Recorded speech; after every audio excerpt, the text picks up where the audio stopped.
Hello, everyone. Let's continue where we left off the last time. And as you recall, we were talking about MHC restriction, and we walked our way through this experiment with guinea pigs and looked at the need for having a match between the T cell and the antigen presenting cell in terms of MHC molecules. And so after this experiment was done, others went on to try and look and prove this concept a little bit differently. Hold on, let's get this up on slideshow. All right, so we walked through this, and now let's move on to a related experiment, which proved the point, again, a little bit differently. So this experiment was done by Dr. Doherty and Zinker-Nagel in 1975, and they actually won the Nobel Prize for this. This concept of MHC restriction was critical to understanding how the immune system worked. And so that's why they were given the Nobel Prize for this work. And they also were able to show that the idea of self-MHC restriction applied not only to T helper cells, but to cytotoxic T cells. And you'll see how they did that in this experiment. So this was done with inbred, this was done by using inbred mice, and they used the H2K strain of mouse, and they infected this mouse with LCM virus, which is a leukochoriomeningitis virus. And they harvested T cells from the spleen of these mice after a certain period of days, so probably 7 to 14 days after the mouse was exposed to the virus. And from the spleen, they isolated cytotoxic T cells, so CD8 positive cytotoxic T cells. And they put these in 3 different experimental conditions that you see here, 1, 2, and 3. In the first, there were H2K target cells, but the target cells were not infected with any virus whatsoever. And so when the target cells were exposed to the cytotoxic T cells from the same haplotype of mouse, H2K, so the target cells, remember, are virally infected cells. These will be the antigen presenting cells in this case. But because they weren't infected, of course, the cytotoxic T cells said, well, there's nothing wrong. This is self. Self is displaying self, not foreign. And so all is well, and no reaction took place. In this case, they're using what's called a chromium release assay. And chromium is released from the cells if the cells are lysed. So prior to the experiment, chromium was added to these target cells. And you can kind of see that chromium 51 being added up here in this row before the experiment begins. So no lysis, everything's fine. The cytotoxic cells are not going after these so-called target cells because they aren't infected. They're normal. However, in the second column, the target cells are infected, and they're infected with the same virus. And they're of the self H2K haplotype. When the cytotoxic T cells come into contact with these target cells, or antigen presenting cells, they're going to just be displaying on their cell surface, as we learned last day, fragments of this LCM virus, right? And when they are incubated together, now the researchers saw chromium release because of the cell lysis. The targets you can see here are being lysed by the cytotoxic cells. Now, the last part, which is important here. This time, the target cells were from a different strain of mouse, not the same as the original strain. It was an H2B mouse that were LCM infected target cells in this case. And here again, there was now no chromium release, even though these are virally infected cells. And so this went back to the whole idea that these T cells must see self, MHC. The MHC must be of the same type between the target cell and the T cell. Okay, so there we go. That's more evidence for this concept of MHC restriction, it's called, and it just simply means that your antigen presenting cells and your T cells must have the same MHC for everything to work properly. If it doesn't, something's going to go awry one way or another. And later on, we'll talk about how during development, that is all ensured, that the T cell knows what is self MHC and what is not. Okay, oops, let's just move this again up out of the way here. Okay, so MHC restriction of cytotoxic T cells, they only lyse the LCMV infected target cells bearing correct class 1 MHC. Here, correct is self. That's the idea behind this. Okay, so we're now digging deeper into the role of the antigen presenting cell.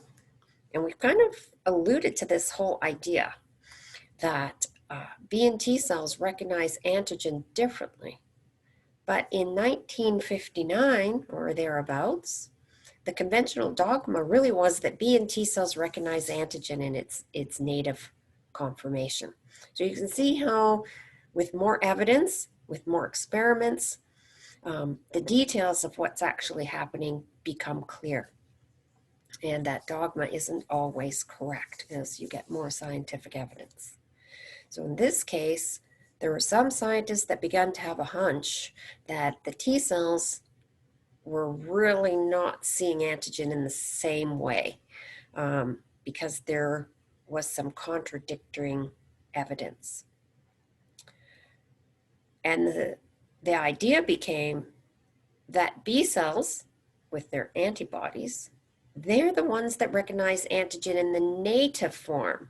In other words, the three-dimensional conformations. But that T cells did not. And in fact, they first required that the antigen be processed in some way. And this is going to bring us to the whole idea of antigen processing. And so what was the first evidence for this idea that antigen needed to be processed? Because we knew that wasn't the case for B cells. You learned at the first part of the course, B cells produce antibodies and that they recognize antigen in fluid phase and can recognize all kinds of three-dimensional structures on the surface of antigen that it encounters. But that did not seem to be the case here. So there was a couple of experiments, and the first one was done by some scientists known as Ziegler and Unanue. And you don't have to memorize these names. I just want to make it personal so you know, like, there's real scientists that do this work. And he did these first two experiments that you see in the upper panel. So let's talk about that first. So the first thing he did, or they did in this case, is they had some antigen presenting cells. So this might be a macrophage or a dendritic cell or a B cell. And they exposed this cell to antigen for about an hour. And so something was going on, an interaction between the APC, as they're called, antigen presenting cell, and this antigen. And here's the whole antigen.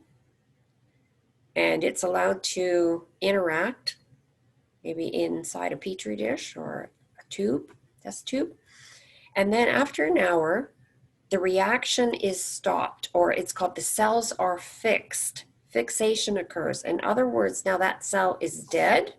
It can no longer do anything. You can still see it, but it is no longer capable of any more biological activity.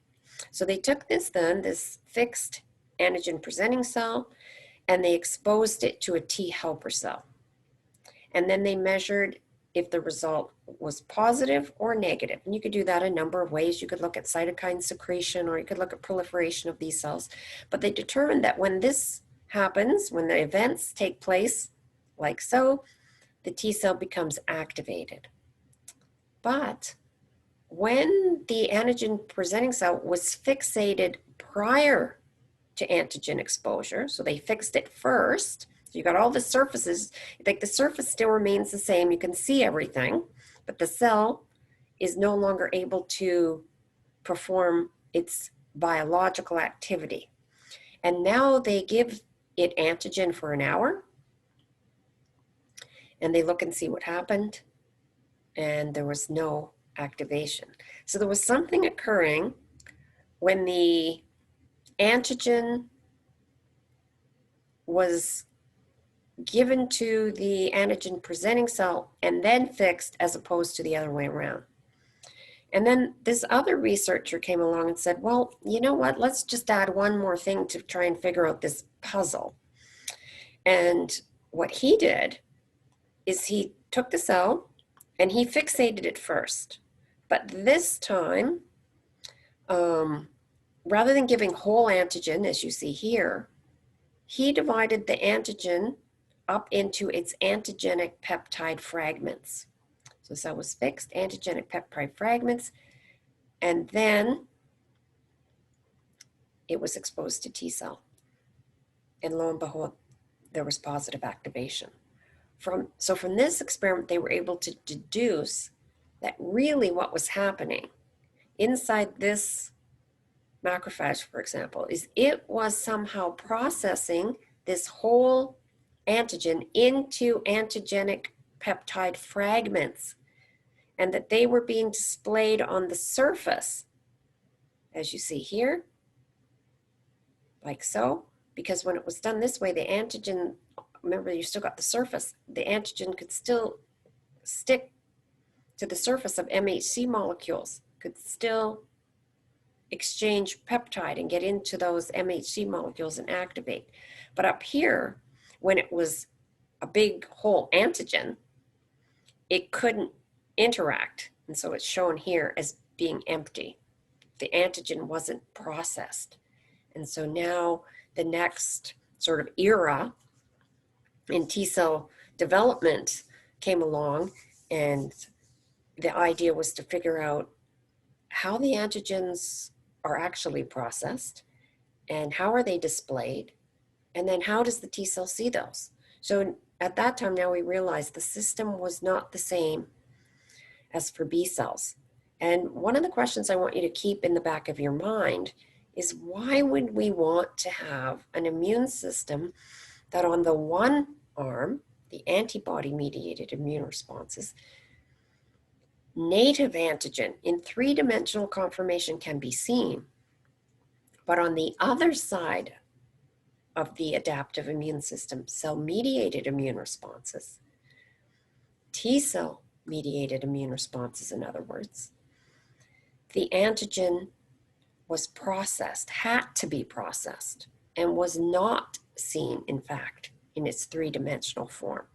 So I'm not going to tell you the answer to that right now. Instead, I just want you to ponder that in the back of your mind and kind of problem solve that a bit for yourself, and just think about, what that would mean in terms of protection to the various kinds of pathogens that you might encounter. Okay, so while we're pondering that, the take-home message from this really is this: whole antigens can't be recognized by T cells. Only processed antigen peptide fragments can be recognized.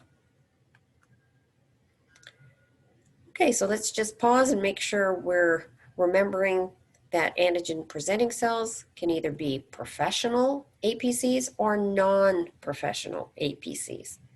The professional APCs, they're going to be dendritic cells, and there's several types of DCs, macrophages, as well as B cells. But many other kinds of cells that might get infected, remember we talked about those target cells a few slides back, they can become antigen presenting cells because remember, think about this, any cell in your body pretty well could become infected with a virus. And now these become the antigen presenting cell, AKA the target cell. And so some common examples that you might think about are skin, for sure, glial cells, if God forbid you get an infection in the brain, pancreatic cells, this can be a good or a bad thing. Pancreatic cells is good as long as it doesn't go awry and you get into things like diabetes and so on. So anyways, there you go, the two types. Keep that in the back of your mind. And then I'll just show you a couple of pictures here. Here is a picture from the Janeway text, actually, and this is an electron micrograph of a mature dendritic cell. And if you look closely here, you can see the dendritic cell at the top is an immature dendritic cell, and it has certain surface antigens, right? It has MHC class 1 and class 2 because it's an APC. And it has some other molecules, and some of the things you see here, like ICAMs, LFA1, and so on, these are adhesion molecules, and these are going to help make sure that these cells can find their way throughout the body. But as this cell becomes activated, you can see it displays a lot more surface antigens. And you can see here, what will happen is you may get more expression of MHC molecules, and you'll get some of these other accessory molecules and a variety of different co-receptors and adhesion molecules. And you can easily recognize these DCs under a microscope, for example, because you see all these dendrites. That's why they're called dendritic cells, because they have all these dendrites or pseudopods, all right? And they can reach into all kinds of nooks and crannies and sample antigen using these long dendrites. Now over here on the right, this is another kind of dendritic cell. And I'm bringing this to your attention because it's called a dendritic cell.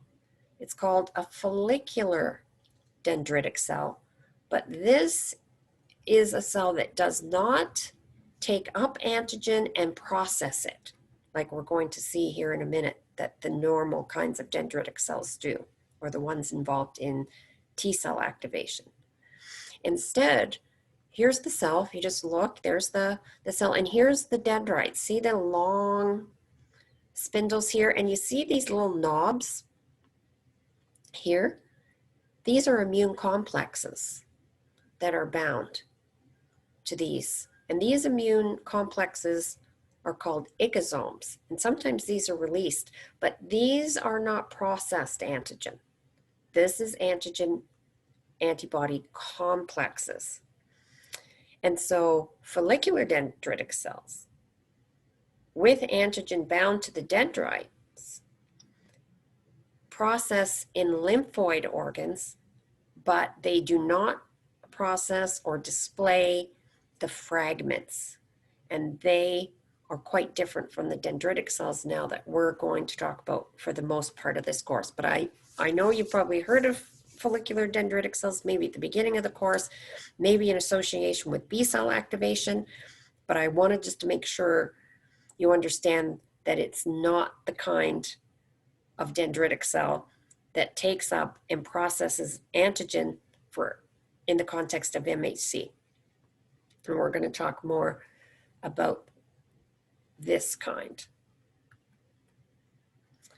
Okay. So the evidence suggested that there were different antigen processing and presentation pathways. In fact, turns out there are two pathways. And you can see that displayed here in this figure from 8.15. And this is a cell, and it's an antigen processing cell, and it's been divided in half. And the reason it's divided in half is to show you that there are two pathways. The so-called endogenous pathway, which is very important for class 1 MHC peptide loading. And on the other side, the so-called endogenous pathway, which is key for class 2 MHC peptide loading. So let's talk first about the class 1 pathway, the endogenous pathway. And this is just going to be a quick overview of it, and then we'll look at more detail of that in a minute. So what happens is certain antigens are produced inside the cell, endogenously, in other words.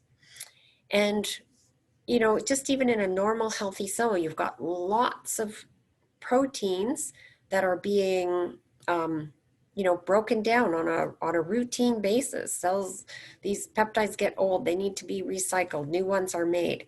And so this is part of normal cell. And some types of peptides, also like viral peptides, are found right there.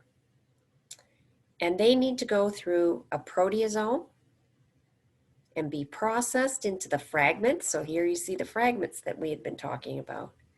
And then they can be loaded onto MHC class 1 and taken through the Golgi and go all the way to the cell surface.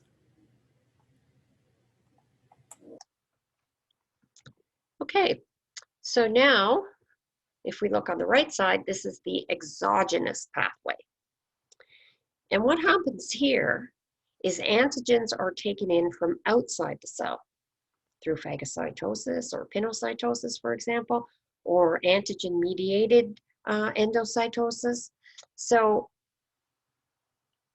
this exogenous antigen is taken inside the cell, it's put into vesicles, and then the class 2, which are manufactured along with class 1 in the endoplasmic reticulum,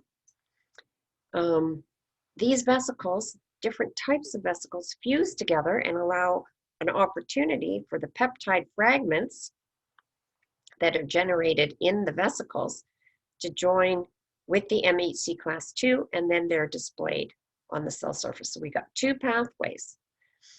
One that's going to deal with antigen inside the cell, that's generated inside the cell, and those that are taken up through antigen sampling outside the cell via those dendrites, for example.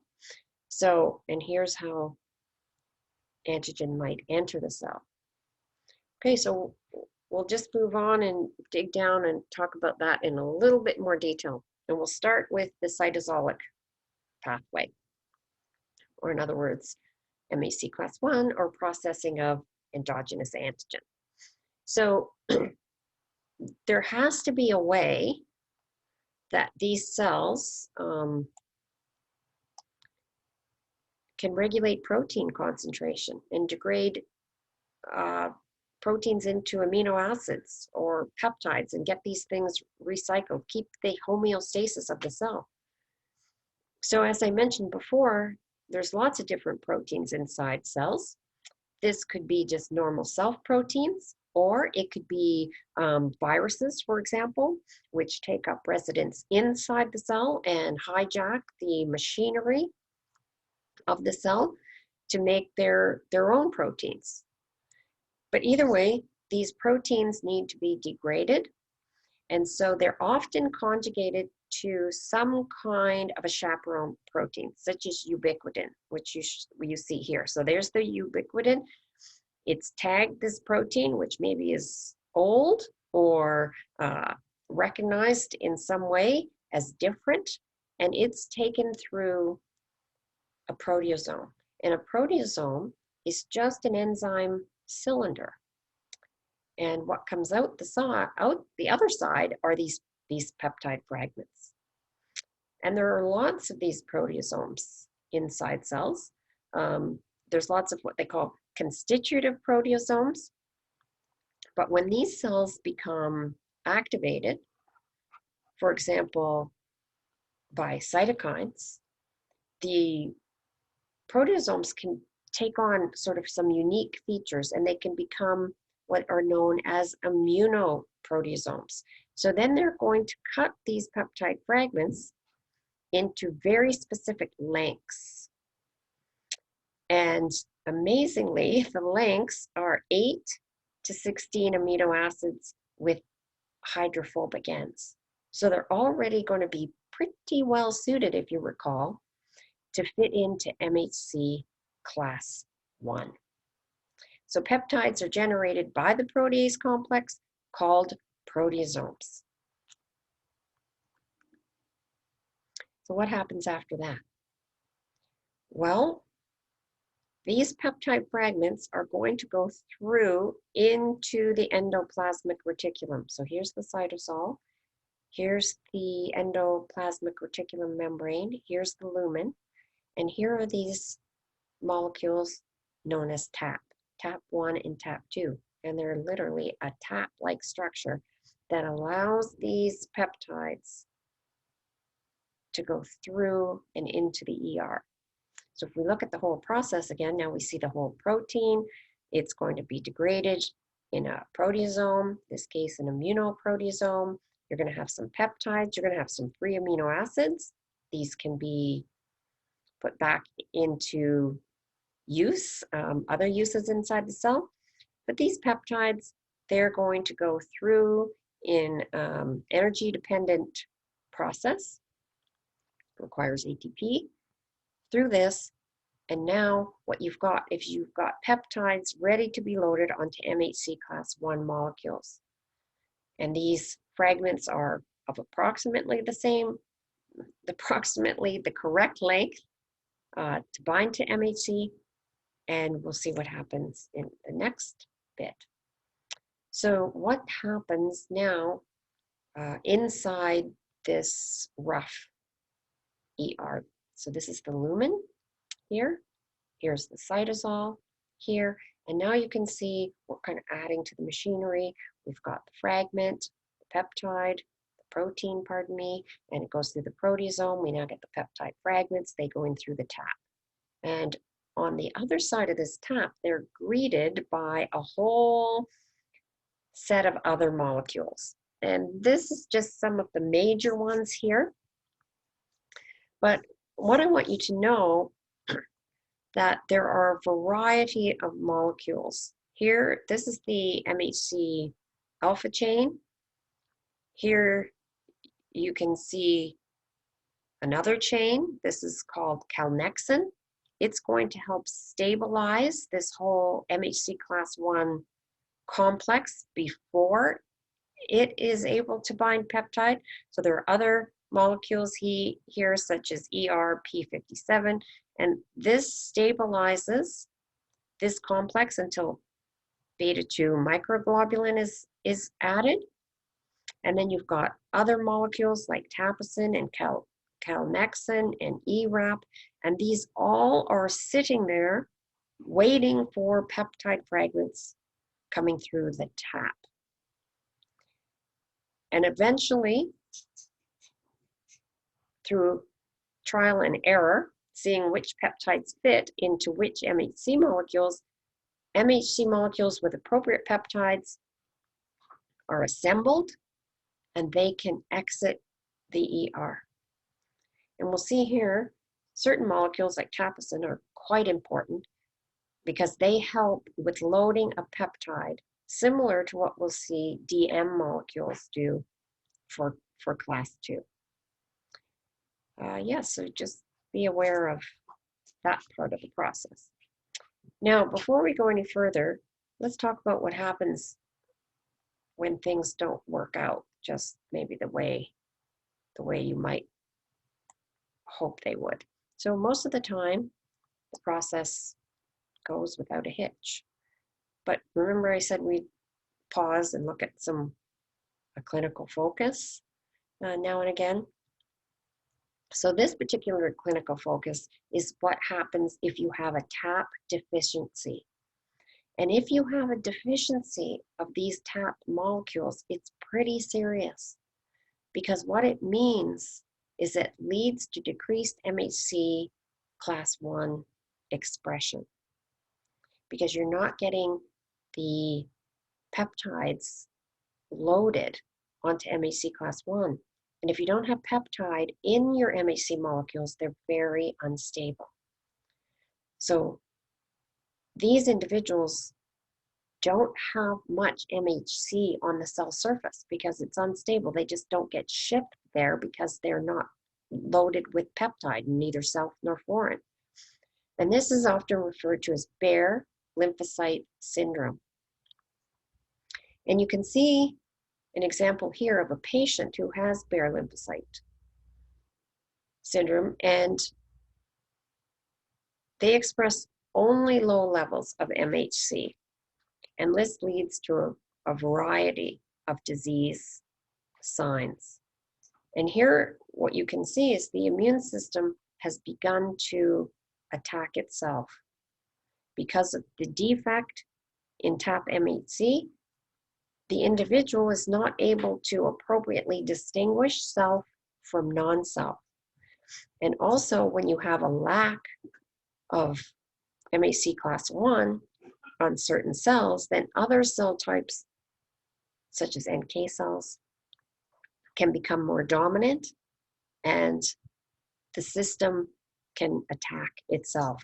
And that's what's happened in this case. So it just shows you, the importance of MHC processing and presentation, that all the little bits and pieces of this mechanism need to occur correctly in order to have self, non-self discrimination.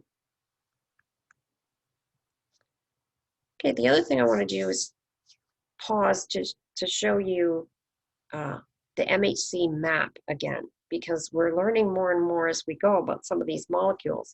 So let's just go back for a minute and have a look at a different MHC map and just remind you of a couple of things. So here we go. This is a figure from the textbook. And again, at the top is the H2 system, is the mouse, and on the bottom is the HLA system in humans. You can see the class 1 are in red, class 3 in green, and class 2 in blue. And I guess what I really want to point out to you, a couple of things. We've talked about classical and non-classical MHC class 1, and in the mouse, there's a whole bunch of these. QA and TLA are examples here. And in humans, we've now talked about a couple of these. So A, B, and C are the classics, but we talked about HLA-H, but you can see there are other non-classical molecules, and they each have some unique tissue distribution and some unique function. But we'll mainly focus on the classical ones. And the other thing I want to point out here is that some of the molecules involved in the processing and presentation that we're going to talk about, like TAP that we just spoke about and the LMPs that we just spoke about, these sit here in the class 2 regions. You can see them in black, and we will later talk about DM and DO, and they are also within this region. But this gives you now a little bit of an idea that there's a good number of genes in this region. They sit nice and tightly together in an area of the chromosome, and that they are almost always involved in regulation of the immune system in some way. And down here you can see a chart of some of the names here of the different genes if you're looking at this more closely.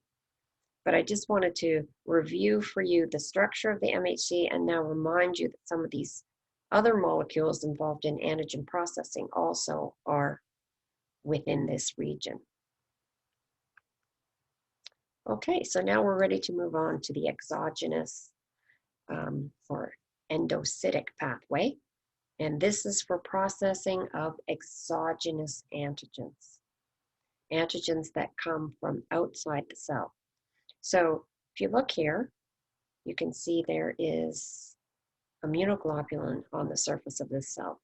And so you know right away it's a B cell. So B cells make very good antigen presenting cells. And in this here part of the diagram, the B cell has immunoglobulin and it has whole antigen, native antigen, in its receptor here. But these are taken into the cell. So the immunoglobulin with its cargo, which is antigen, is taken in through these Catherine-coated vesicles. So this would be an example of receptor-mediated endocytosis. And they go into, these make endosomes. And the endosomes are acidic. So the early endosome has a pH of about 6 to 6.5. And this is enough to release this antigen. Remember, it would be, whole antigen here, because that's what B cells see. And it would release this antigen from the immunoglobulin molecule. The immunoglobulin molecule can be recycled. So these receptors can go back to the cell surface and repeat the process. But what happens is these endosomes become more and more acidic as the process goes on. And so that means now that this whole antigen is starting to be broken up into its individual peptide fragments.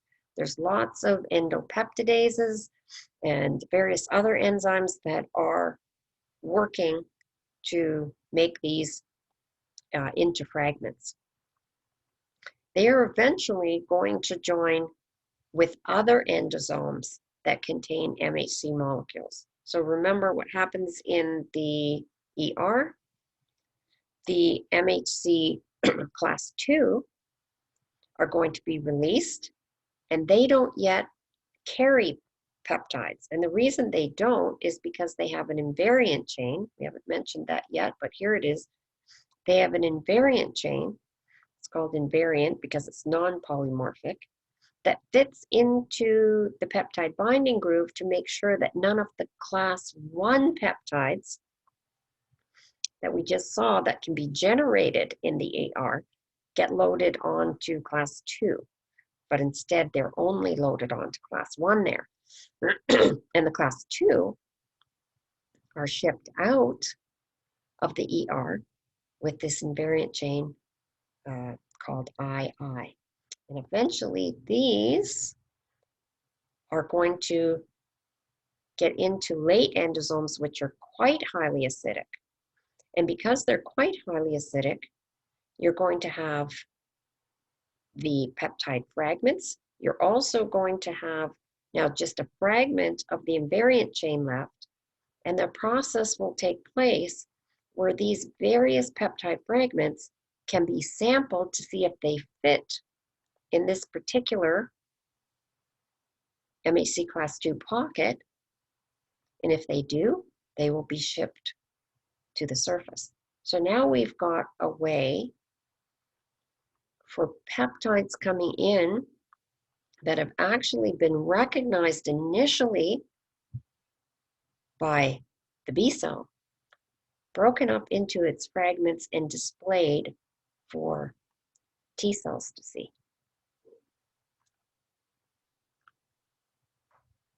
Let's talk a bit more about invariant chain before we leave that part.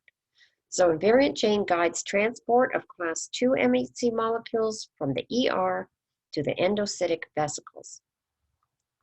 It does it, invariant chain, short form here, CD74.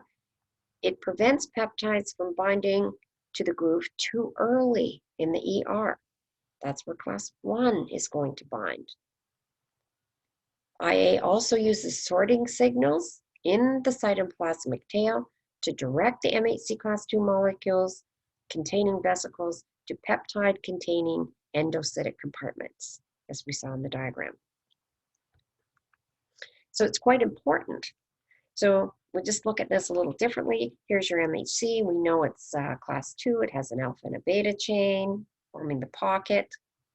We get these invariant chains, and they bind right there. But as this gets into later endosomes and the compartment becomes more acidic, the invariant chain gets digested by the various peptidases. And you're just left with this little tiny fragment here, and it's called clip.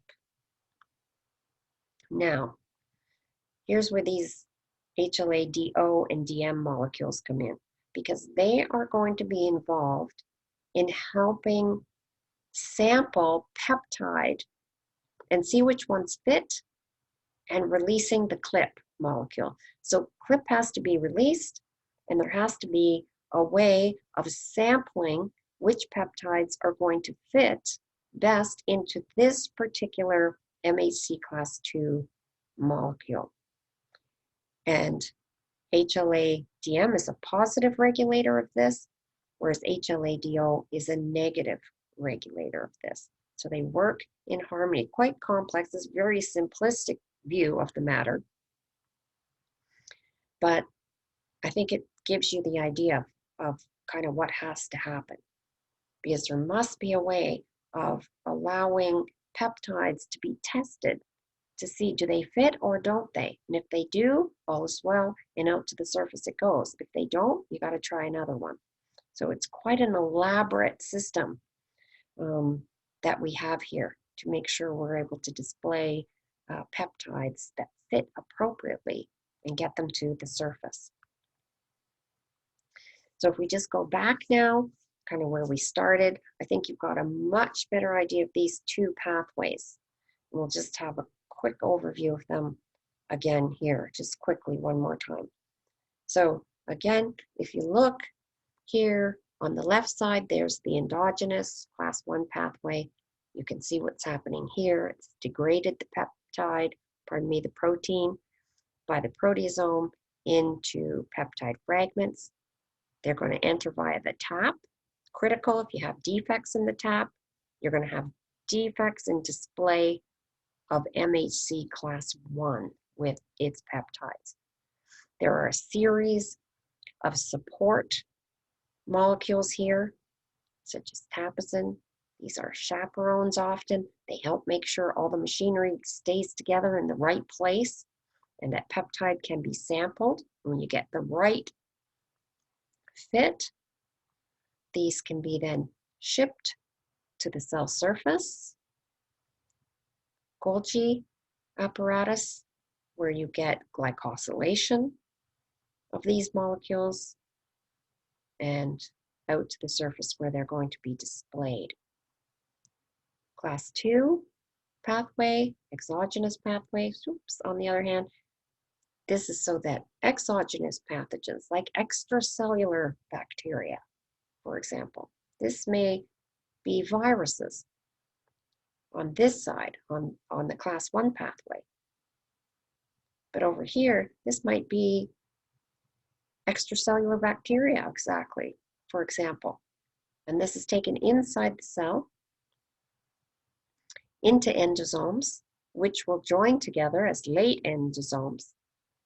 And a variety of support molecules, such as DM, will help sort out this antigen sampling. And when you get the correct fit, you'll have class 2. So class 2 MHC, remember these are going to be seen by the helper T cells, CD4 positive helper T cells, whereas the class 1 are going to be seen by the CD8 positive cytotoxic T cells. Okay, so now you've got an idea of these two pathways. You've got an idea, I hope now, of why you need the two pathways, because some types of pathogens are going to be endogenous, like viruses, and a whole variety of self-peptides are also going to be displayed. But on the other hand, you've got lots of different antigens coming from outside the cell. Some of these will be self, other will be foreign pathogens, bacteria, other parasites, for example. And there has to be a way of dealing with both of these kinds of pathogens, ones that are endogenous to the cell and those are exogenous. So the system is designed beautifully to deal with both of these types of pathogens. Okay, so that's my timer, and it means that this lecture is now finished, and this is a pretty good place to stop anyways, and so we'll pause here until next day.